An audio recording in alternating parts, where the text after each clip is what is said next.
Hello everyone, it's Tran Thun here. I'm excited to welcome you to a conversation that touches every Vietnamese family, young and old. Today, let's talk about a question that affects us all. Should Vietnam raise the retirement age to 65 for both men and women?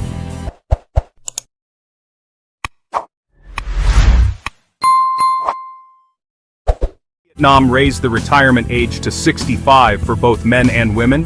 This is a topic that's been on the minds of workers, employers, and policymakers alike. Imagine Vietnam aiming for double-digit economic growth, a dream that could transform our nation and lift millions into greater prosperity. It's an ambitious goal, but one that many believe is within our reach. To fuel this ambition, Mr. Nguyen Thien Nhan proposed raising the retirement age to 65. This idea has sparked intense discussion at every level of society. The logic is straightforward. More working years mean a bigger workforce, more production, and potentially faster growth for our economy. It's a strategy that some countries have already tried. But is it really that simple? Can we just add years to our working lives and expect prosperity to follow? Or are there hidden costs we haven't considered? This proposal has sparked a nationwide debate, forcing us to ask, what does retirement mean in today's Vietnam? What kind of society do we want to build for future generations?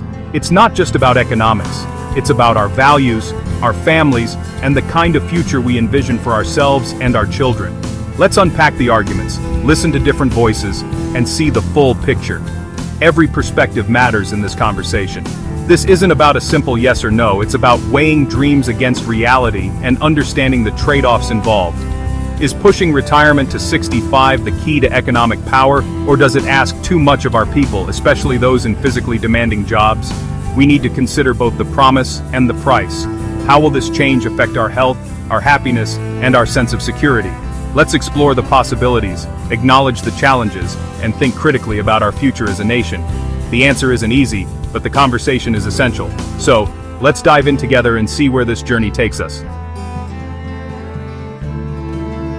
Let's take a closer look at the main argument for raising the retirement age, a topic that's sparking debate across Vietnam. This idea is strongly championed by Mr. Nguyen Thien Nhan, a prominent voice in the conversation about the nation's future. The concept is straightforward. A larger, more active workforce is a powerful engine for economic growth and national development. When more people stay in the workforce longer, it means higher production, increased tax revenue, and a more resilient economy overall. Seasoned professionals, engineers, managers, craftspeople can pass on their knowledge, mentoring younger generations and ensuring valuable expertise isn't lost. Supporters argue that this approach helps maximize our human capital, making the most of every individual's skills and experience. With more people contributing to pension funds for a longer period, social security systems could become more stable and sustainable for future generations. In a country that's aging rapidly, this is a crucial consideration for policymakers and families alike. Individuals benefit by earning longer, while the state gains more resources to invest in infrastructure, education, and healthcare, key pillars of national progress. It's presented as a win-win situation, shared prosperity for all, powered by a robust, experienced workforce that keeps the economy moving forward. The vision is of a self-sustaining economic cycle, where everyone's contribution matters and growth is continuous. Raising the retirement age is framed as a strategic, forward-thinking move for Vietnam's long-term prosperity and stability. It's a bold response to the challenge of achieving high-level, sustainable growth in a changing world. But as we consider this path, we must ask, is it truly the right one for everyone? Every big idea, no matter how promising, has its critics. Professor Giang a respected Social Security expert, questions whether simply working longer actually leads to real, meaningful growth. He points out that productivity matters far more than just increasing headcount. Are older workers as productive, especially in physically demanding jobs that require stamina? With rapid technological change in the workplace, adaptability is absolutely key. Can a 60-year-old easily learn and master new digital skills? Forcing older workers to stay may create skill mismatches, stress, and frustration. Without retraining and support, extending working years could easily backfire. The real challenge is the quality and relevance of labor, not just the quantity. Raising the retirement age without addressing these deeper issues could create more problems than it solves. Dr. Bui Sy Loi adds another layer. When it comes to the workforce, it's not about how long we work, but how well we work and the value we create during that time. A skilled worker, equipped with the right training and tools, can contribute more in 30 years than an unskilled one might in 40, making every year count for more. The focus should be on boosting productivity and efficiency, not just extending careers for the sake of numbers. Our education and training systems must align with real labor market needs, preparing people for the jobs of today and tomorrow. Critical thinking, digital skills, and lifelong learning are essential for workers to adapt and thrive in a rapidly changing world. For physically demanding jobs, a one-size-fits-all retirement age is unfair and doesn't reflect the realities of different professions.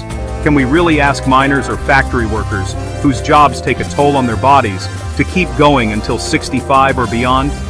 Policies must respect the health, dignity, and unique circumstances of all workers, ensuring no one is left behind.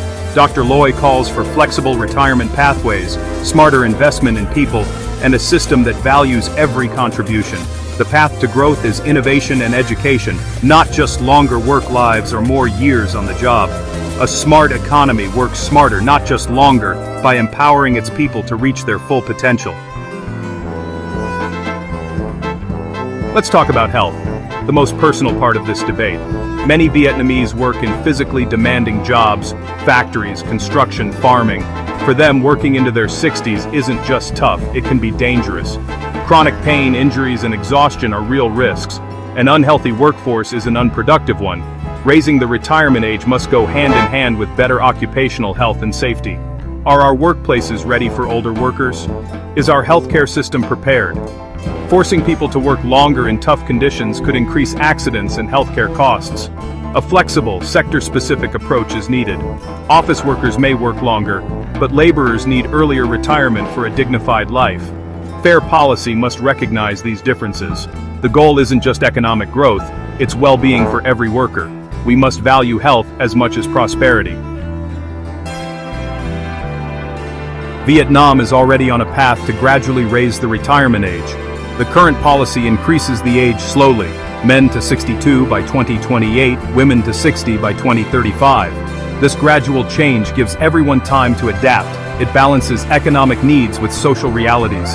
The plan allows for better health standards, retraining, and social security improvements. It's a compromise, not a shock. The current roadmap was shaped by research and debate. It gives families and employers time to adjust. The question now, should we speed up this process for faster growth? Is the risk of disruption worth the potential reward? Our current path is cautious. Should we gamble for more? So, where do we stand? The dream double-digit growth and a prosperous Vietnam, the proposal work longer for national progress. We've heard the logic, more workers, more growth. But we've also heard the cautions focus on productivity, innovation, and health. The real question, what kind of society do we want? Do we value people as more than just economic units? Can we balance ambition with compassion? Is raising the retirement age to 65 worth the cost? Or should we stick to our gradual path and invest in skills and well-being? There's no easy answer, but this is a choice that will shape our future. Let's keep the conversation going, with open minds and caring hearts. Thank you for listening.